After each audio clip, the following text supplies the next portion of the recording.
Hello అండి, అందరికీ నమస్కారం. బోటి కడగడానికి చిన్న టిప్పు. వేడి నీళ్ళల్లో కాస్త సున్నం నీళ్ళు కలిపి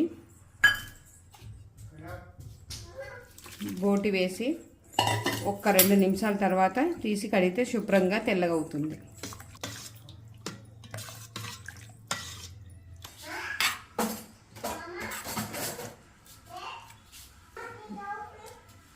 ఇలా ఈజీగా శుభ్రమైపోతుంది.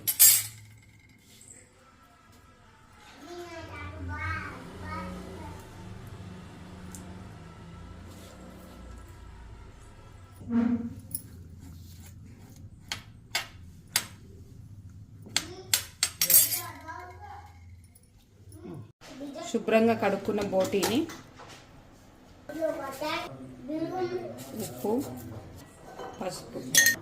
ఉప్పు పసుపు వేసి బాగా కలిపి నీళ్ళంతా ఎగిరిపోయే వరకు వేడి చేసి స్టోర్ చేసుకోవచ్చు.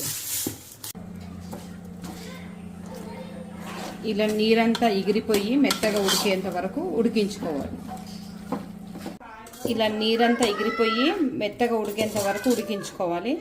చల్లారిన తర్వాత ఒక డబ్బాలో వేసి ఫ్రిడ్జ్లో భద్రపరచుకుంటే ఎన్ని రోజులైనా నిల్వ ఉంటుంది. కొద్ది కొద్దిగా తీసుకొని కూర చేసుకోవచ్చు, ఫ్రై చేసుకోవచ్చు.